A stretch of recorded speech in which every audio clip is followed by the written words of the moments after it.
నిన్ను కన్నందుకు నాన్న అమ్మ తల ఎత్తుకొని బతకాలా, తల దించుకొని బతకాలా ఆలోచన చేసుకోండి. Don't worry, I'm going to finish it, within 10 minutes, okay? 10 minutes లో కంప్లీట్ చేస్తా, భోజనానికి టైం కదా, ఓకే? రైట్. 6 మీరు మా పిల్లలు మీరు కూడా మా పిల్లలే, నా పిల్లలే. ఐ మీన్ టీజీఎంఎస్ ఇమ్మాంపేట పిల్లల కంటే మేము చాలా ఇంకా ఇది అని ప్రూవ్ చేయాలి. ఇప్పుడు ఎస్ సార్ అని గట్టిగా అనాలి.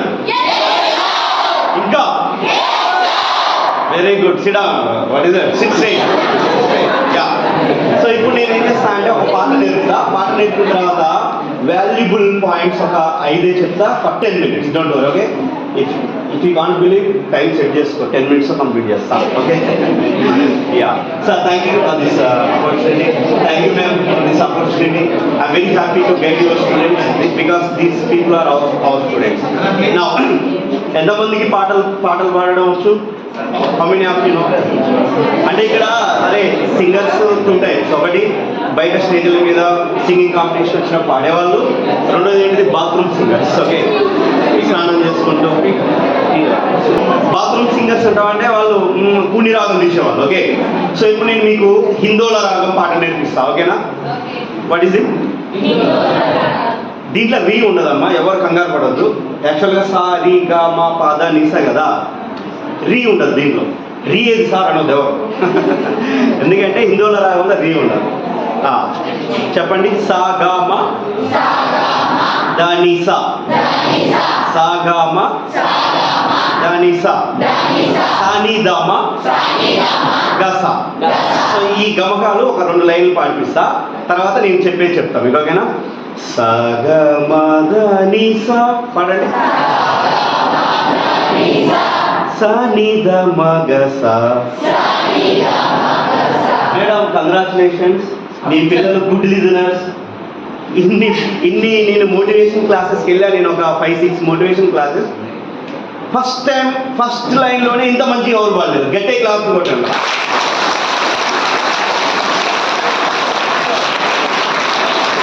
యాక్చువల్గా నేను గురుచరణ్ సార్ మేము ఇద్దరు వెళ్ళినప్పుడు మోటివేషన్ క్లాసెస్కి మధ్యలో మైక్ గుంజుకుంటా. ఎందుకంటే అలా చెప్తూ ఉంటారు సార్. ఈరోజు ఎందుకు గుంజుకోలేదు సార్? మధ్యలోకి వచ్చి మీరంతా బాగా వింటున్నారు. Your a good listeners sir. ఇది బయట ఉన్నారు 100%. సార్ కూడా ఈరోజు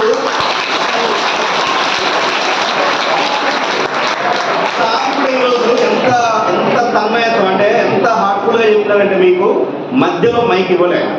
so that's I'm waiting for him to give mic to me. ఎందుకంటే your a good listener. Congratulations madam. పిల్లలు చాలా మంచి వాళ్ళు. ఎందుకంటే మనకు తేడా తెలుస్తుంది కదా. సో వెరీ గుడ్ రా, చాలా బాగా అనిపిస్తున్నారు మీరు. నాంపల్లి అంటే ఎక్కడో ఉంది, ఎలా ఉంటారు స్టూడెంట్స్ ఎట్లా అని బాధపడినాం. But your a good listeners, right? నా సాంగ్ సా గా మా దా ని సా, సా ని దా మా గ సా. బయట చూస్తుంది. ఓకే. సా ని దా ని ద ని ద మా గా మ ద మ పా. ఇప్పుడు రీడ్ చేస్తున్నది పాట పాడాలి, అది రీడ్ చేయొద్దు.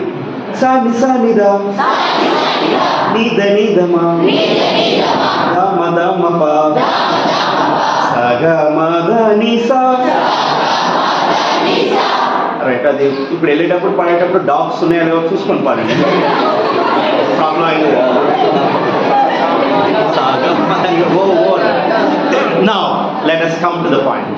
మేము ఇక్కడికి వచ్చిన ఉద్దేశం ఏంటంటే the purpose why we came here. Very simply I touch 3 points. First one, భయం, భక్తి, క్రమశిక్షణ. అరే వినండి రా, భయం, భక్తి, క్రమశిక్షణ ఉన్న వాళ్ళు ఎవరు ఫెయిల్ అవ్వలేదు లైఫ్లో. ఏంటి అవి? భయం. టీచర్స్ని కామెంట్ చేయడం, టీచర్స్ మాట వినకపోవడం. టీచర్స్ ఏంటిది ఇప్పుడు పేపర్లో చూస్తున్నాం మనం. We have been reading and watching in the news channels also. Parents అంటే భయం లేదు, టీచర్స్ అంటే భయం లేదు, బయట వాళ్ళంటే భయం లేదు. ఎట్లా? భయం ఉన్నవాళ్ళు, కడుపులో భయం ఉన్నవాళ్ళు ఎవరు చెడిపోలేదు. మేమందరం పేరెంట్స్కి భయపడ్డాం, టీచర్స్కి భయపడ్డాం, ఓకేనా? క్రమశిక్షణకు భయపడ్డాం. ఇంతకుముందు Gurucharan sir is telling what is discipline? Discipline అంటే ఏంటిదిరా? What you mean by discipline? Discipline అంటే రేపు 10th క్లాస్ ఎగ్జామ్ వస్తుంది, ఉదయం 5:30 నుంచి ఈవినింగ్ 10:30 వరకు నువ్వు గీసుకునే ప్లాన్ డిసిప్లిన్. అది ప్లాన్ గీయంగానే డిసిప్లిన్ అవుతుంది, సెల్ఫ్ డిసిప్లిన్ వస్తుంది. సెల్ఫ్ డిసిప్లిన్ ఏంటిది? You have a chart, planning chart, 5:30 to 10:30. So 5:30 to 10:30 నువ్వు సెట్ చేసుకున్న గోల్స్ ఏవైతే ఉన్నావో అవి నువ్వు పాటిస్తేనే క్రమం తప్పకుండా డిసిప్లిన్ అవుతుంది. This is called discipline and self discipline. Number 1. Number 2, ఈ భయం అన్నా కదా, ఎంతమందికి పేరెంట్స్ అంటే భయం అని చేయలేకపోండి? హౌ మెనీ ఆఫ్ యూ ఫీల్డ్లో ఉన్నప్పుడు, ఇంటి దగ్గర కదా, ఇంటి దగ్గర ఉన్నప్పుడు భయం ఉంటుంది. బయటికి వచ్చినప్పుడు అరే మా అయ్య తిడతారా, ఇప్పుడు పదం ఊత పదం ఎంత దరిద్రం అంటే మా అయ్య తిడతాడంట. Okay, so what is that language? మనం నాన్న అనే పదం ఉంది, మా అయ్య తిడతారా, వద్దురా మా అయ్య. First you change that word. ఇప్పుడు మొత్తం అదొక ఊత పదం అయిపోయింది, అవునా కదా? నువ్వు అక్కడే తెలుస్తారా నువ్వు పేరెంట్స్కి రెస్పెక్ట్ ఇస్తున్నావా లేదా అని, అవునా? Right, this is about boys and girls. అమ్మ ఒక నిమిషం, గర్ల్స్ ఇప్పుడు జరిగే పరిణామాలు నేను చెప్పనది డైరెక్ట్గా మీకు తెలుసు, అర్థమైంది. మీరు ఒకసారి ఆలోచన చేసుకోండి. మేము డిగ్రీ ఎంఏలో మనం ఎప్పుడు ఒక అవతల పర్సన్ని ఇష్టపడతాం, మనం సెట్ అవుతున్నప్పుడు ఇష్టపడతాం. మన దగ్గర ఇప్పుడు జరిగేది అట్రాక్షన్. సో గుర్తుపెట్టుకోండి, అమ్మ నాన్న తల దించుకొని బతకాలా, సమాజంలో తల ఎత్తుకొని బతకాలని ఆలోచన చేసుకో. మా అమ్మాయి పుట్టిన అంటే తన కూతురు బయట ఎక్సెప్ట్ చేయలేటువంటి యాక్టివిటీస్ చేస్తున్నప్పుడు నాన్న అమ్మ 10 మందిలో వెళ్ళినప్పుడు తల ఎత్తుకోలేరు. సో నిన్ను కన్నందుకు నాన్న అమ్మ తల ఎత్తుకొని బతకాలా, తల దించుకొని బతకాలా ఆలోచన చేసుకోండి. You think about it. ఎందుకంటే ఈ సమాజంలో నువ్వు స్ట్రిక్ట్గా ఉంటే, ఇప్పుడు సమాజంలో నువ్వు అవతల వాళ్ళకి లూజ్ మైండ్తో ఉండకపోతే ఎవరు మిమ్మల్ని ఏం చేయలేరు. Okay, this is about girls, this is about boys. Boys కూడా మన సమాజం ఏంటిదిరా? What is our history? Our history is respect girls, respect women, అవునా కదా? నీ ఇంట్లో నీ చెల్లి అక్కకు ఏదైనా ప్రాబ్లం వచ్చినప్పుడు సొసైటీలో ఎంత రోషం వస్తుందో థింక్ అబౌట్ దట్. నీ స్థానం ఎలా ఉండాలనంటే, ఇక్కడ ఒక అమ్మాయికి ఏదైనా ప్రాబ్లం జరిగితే నువ్వు వెళ్ళి ఫైట్ చేయాలి ఎవరైతే ప్రాబ్లం చేస్తున్నారు. సో అది రియల్ లైఫ్. హీరోగా ఫీల్ అవ్వాలి. హీరో అంటే ఇప్పుడు వచ్చే సినిమాలను చూసి హీరోగా ఫీల్ అవ్వాలి. ఇంతకుముందు మా జనరేషన్లో కుటుంబం, బ్రదర్ సిస్టర్ రిలేషన్షిప్ ఎలా ఉండాలి, అమ్మా నాన్న ఎలా ఉండాలి, ఎలా బ్రతకాలి అని మూవీస్ తీసేది. ఇప్పుడు మూవీస్ ఎలా ఉన్నాయి? ఇప్పుడు మూవీస్ చూస్తే ఏమైతారో మనం లైఫ్లో సెట్ అవ్వం. ఓకేనా? So choose good movies. ఆ మొబైల్ పట్టుకొని రీల్స్ చూడడం కాదు. ఓకేనా? సో భయం అనేది పేరెంట్స్కి భయపడాలి, టీచర్స్కి భయపడాలి, సమాజానికి భయపడాలి. ఓకేనా? ఈ భయం. తర్వాత భక్తి. కొంతమందికి, ఎంతమందికి భక్తి ఉంది? ప్రేయర్, భక్తి. అరే ఎప్పుడు వస్తుంది ఆ భక్తి? మన కష్టాల్లో ఉన్నప్పుడు వస్తుంది. సార్ ఈ ప్రాబ్లం, దేవుడా ఈ ప్రాబ్లం నుంచి నన్ను బయటే.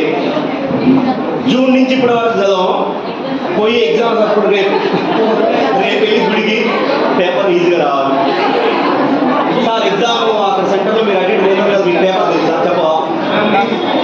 Okay, so this attitude must be change. అర్థమైందా? Next discipline. ఆల్రెడీ చెప్పాను మీకు. డిసిప్లిన్ అనేది ఎలా ఉండాలి? సెల్ఫ్ డిసిప్లిన్ ఉండాలి. సెల్ఫ్ డిసిప్లిన్ అంటే ఏమవుతుందిరా? మనల్ని మనం నియంత్రించుకోవచ్చు. సో ఇక్కడ ఈ 3 అంశాలు ఎవరైతే ఉంటాయో definitely they are going to look success. They are going to experience success in their life. ఇప్పుడు exam 5 minutes, last 5 minutes exam వస్తుంది. ఏం చేయాలి? ఎలా చదువుకోవాలి? ఇప్పుడు వెళ్ళంగానే today after going home you set a time table set చేసి principal madam గారికి రేపు మండే ఇవ్వాలి మీరు. అంతే మేడం, అసలు ఎవరు వారు నువ్వు ఇచ్చినావా, నువ్వు రెడీ చేసినావా? నో. సెల్ఫ్ డిసిప్లిన్ అన్నా కదా, ఎంతమంది ఇస్తారో అది తెలుస్తుంది. ఖచ్చితంగా they are going to set in their life. మీ లైఫ్లో ఖచ్చితంగా సెట్ అవుతారు ఈరోజు కనుక మీరు మీ ప్లానింగ్ ఇచ్చేస్తే. ఓకేనా? తర్వాత ఇంకోటి ఏంటంటే, రఫ్ నోట్బుక్ ఎంతమంది ఉపయోగిస్తున్నారు చదువుకునేటప్పుడు? Very good. Rough note books ఒక 10 అయిపోతే ఎవరికైతే 10 అయిపోతుందో వాళ్ళు రియల్గా చదువుతున్నారు. ఎందుకంటే కళ్ళతో చూసి చదువుతారు కొంతమంది. కళ్ళతో ఎవరు చూసి చదువుతారు తెలుసా? Scholars, PhD scholars. లైబ్రరీకి వెళ్ళి బుక్ తీసుకొని కళ్ళతో చదువుతారు. నో, మీరు డిగ్రీ వరకు ఏం చేయాలి? రఫ్ నోట్ బుక్ తీసుకొని ఏం చదువుకున్నావో దాన్ని ఖచ్చితంగా నోట్ డౌన్ చేసుకొని చదవాలి. ఇప్పుడు ఇంకో విషయానికి వద్దాం. Real life incidents. డ్రగ్స్, బీర్లు, ఓకేనా, సిగరెట్లు, ఇక్కడ ఐఎస్ గంజాయి, వెరీ గుడ్ రా. సో ఇక్కడైతే లేదు అనిపిస్తుంది నాకు. మేడం చెప్పి మంచి ఫీడ్బ్యాక్ ఇచ్చినారు మీ గురించి. I hope here those are not practising. ఎవరికైనా ఇలాంటి ప్రాక్టీసెస్ మీ ఫ్రెండ్ ఉంటే ఇమ్మీడియట్లీ అవాయిడ్ హిమ్. ఎందుకంటే లైఫ్ ఈజ్ వెరీ వాల్యుబుల్. ఈ లైఫ్ ఎవరు ఇచ్చిర్రా? పేరెంట్స్ కదా, మరి వాళ్ళకి గొప్ప పేరు తేవాలి కదా. కాబట్టి డ్రగ్స్, బీడి తాగడం, సిగరెట్ తాగడం, ఈ ఏజ్ అలాంటిది. బట్ ఎవరైతే కంట్రోల్ చేసుకుంటారో their life will be very nice. తర్వాత మీరు జాబ్ చేయాలనుకుంటున్నారా? ఏ జాబ్?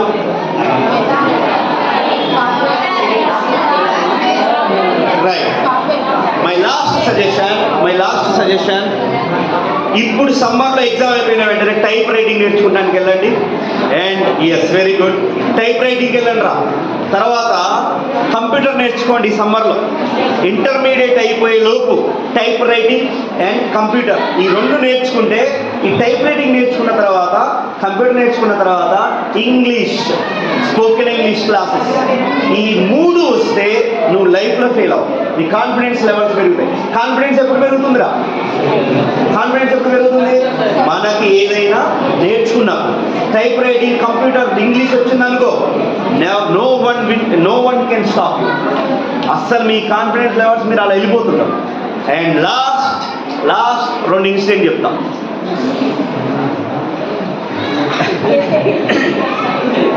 ఇది ఇంపార్టెంట్ రా, వదిలేస్తా. 1 minute. Right, okay. లాస్ట్ ఏంటంటే లైఫ్లో కేసులు ఉండొద్దు. ఈ యూత్లో ఇంటర్మీడియట్, డిగ్రీ వరకు అబ్బాయిలు జాగ్రత్తగా ఉండండి. చీటింగ్, పోలీస్ స్టేషన్, ఒక్కసారి కేసు అయిందంటే అమ్మాయిల మీద కేసులు పెట్టరు. వాళ్ళది సీక్రెట్గా అడుగుతారు, ఏం జరిగింది, నన్ను కామెంట్ చేసిండు, నువ్వు వెళ్ళిపో. ఆ పేరు కూడా పేపర్లో రాదు వాళ్ళ తప్పున్నా కూడా. బట్ వన్స్ ఒక కేసు నీ లైఫ్లో ఉందంటే, ఆ డ్రగ్ కానీ, ఇంకే కామెంట్ కానీ, అమ్మాయిలు కానీ, నీకు జాబ్ రాదు, నీ లైఫ్ మొత్తం అయిపోయినట్టే. సో ఎవడన్నా నీ పక్కన అలాంటి లక్షణాలు కలిగిన వాడు ఉంటే, నువ్వు లైఫ్ కూడా సెట్ అవ్వాలని నీ ఫ్యామిలీ గురించి అనుకుంటే అవాయిడ్ దెమ్, ఓకేనా? సో ఆడపిల్లలు జాగ్రత్తగా ఉండండి, అబ్బాయిలు జాగ్రత్తగా ఉండండి. ఎగ్జామ్ బాగా రాయండి. అరే, మార్క్స్ కాపీయింగ్ పోయిన సంవత్సరం జరిగింది, ఈ సంవత్సరం మనది అదృష్టం బాగాలేదు, స్ట్రిక్ట్గా జరుగుతుంది. ఏం చేస్తారు అక్కడికి వెళ్ళి? అక్కడికి వెళ్ళి అడగండి, చదవండిరా. ఇక్కడ చదివి వెళ్ళండి.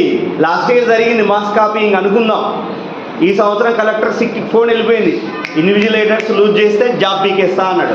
ఇన్విజిలేటర్ ఏం చేస్తాడు తెలుసా? తీస్తాడు, డిబార్ చేసి పంపిస్తాడు. So be ready for examination, don't depend on others, ఓకేనా?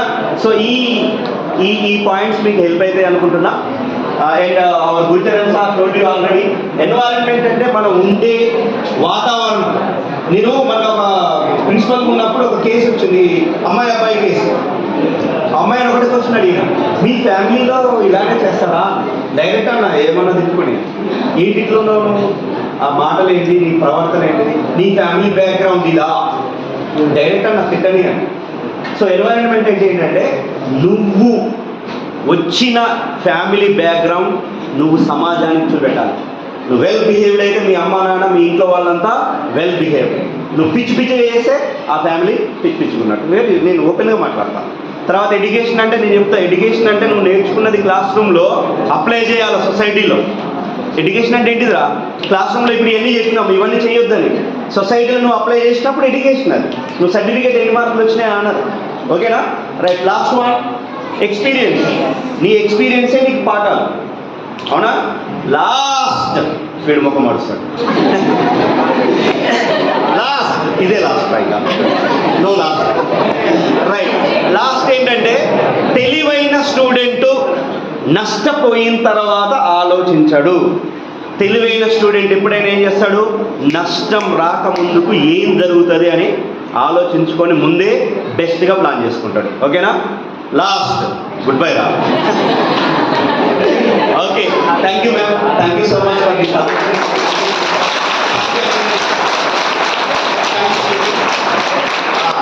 పాట పాడండి. ఓకే రైట్, పాడండి.